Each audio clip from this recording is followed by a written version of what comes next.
Olá, tudo bem? Para essa questão, a primeira coisa que a gente precisa entender é a diferença entre força resultante e força de tração. A força resultante é uma força que atua sobre uma massa e produz uma aceleração sobre ele, tá? Então, por exemplo, quando você tem essa caneta, se eu jogar essa caneta, ela vai cair para baixo. Por que ela vai cair para baixo? Porque ela partiu do repouso, teve a aceleração da gravidade com a atuação da força-peso, que foi a força resultante. Essa gravidade modificou a velocidade e fez a caneta cair. Isso que é força resultante, é uma força que produz uma aceleração sobre o corpo. Essa aceleração muda a velocidade do corpo e a partir disso ele passa a se locomover, né? Então ali, por que a gente sabe que não existe força resultante nesses casos aqui do cavalo? Porque, as forças se anulam, as forças atuantes se anulam.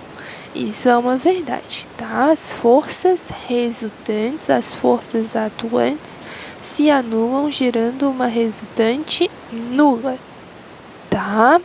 O que isso significa? Que não vai ter aceleração, que eles vão continuar em repouso. Por mais que eles puxem, eles vão continuar em repouso.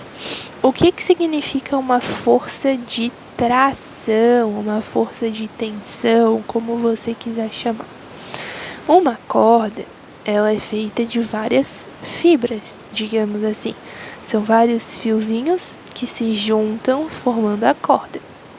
Quando nós puxamos essa corda, nós tensionamos esses fios e eles tendem a ficar esticados no limiar de romper, tá? É isso que significa tração. Eu posso muito bem ter uma tração sem ter uma força resultante.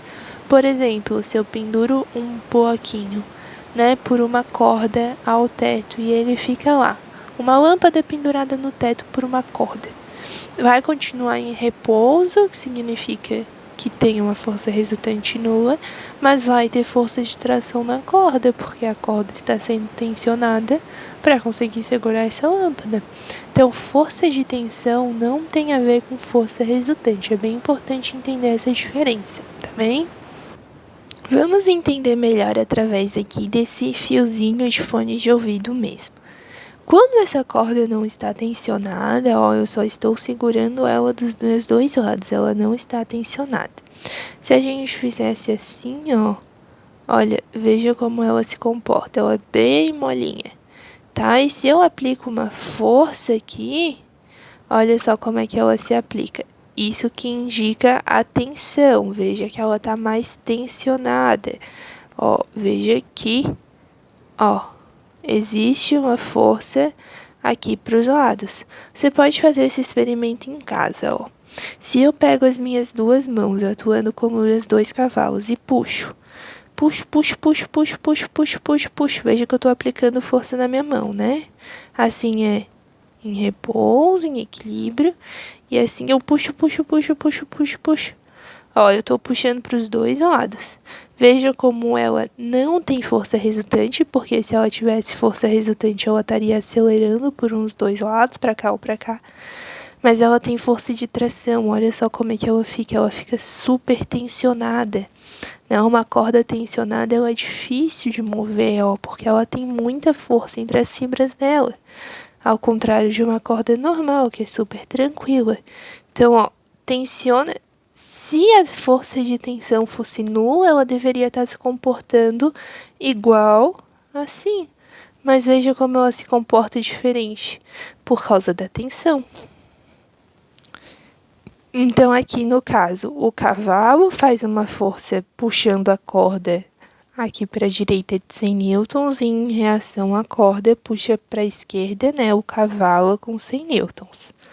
Se a corda está sendo puxada para cá, então ela vai puxar a parede para cá, para a direita, com 100 newtons. E a parede, em reação, vai puxar para lá com 100 newtons. Isso aqui é a mesma coisa que as minhas mãos estavam fazendo. Uma puxando para cada lado com uma determinada força. Aqui no cavalinho vai ser a mesma coisa, ó. Eu vou ter um cavalo puxando para a direita com 100 newtons e vou ter um cavalo puxando para a esquerda com 100 newtons, que vai dar o mesmo resultado, a mesma situação da parede, porque a força da parede é uma força de reação, então vai ter mesmo modo, mesma direção, só vai ter sentido contrário, né? E aqui também tem as forças de tração que a corda exerce nos cavalos, que vai ser do mesmo valor. Então a situação acaba a mesma. Tá? A força resultante é de fato nula, né? Não tem como a gente pensar que a força resultante é algum valor aí, porque ela não tá acelerando, né?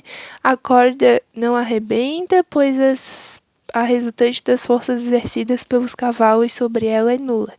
Veja que não é a força resultante quem tem que dizer que a corda arrebenta ou não, é a força de tração. Tá? A força de tração é a força que vai definir aqui esse esticamento, né, esse limiar de todas essas fibras que compõem a corda estarem esticadas, se elas vão romper ou não. É a força de tração que define, a força de tração não é nula, ela existe. A força resultante vai definir apenas a aceleração, tá bem?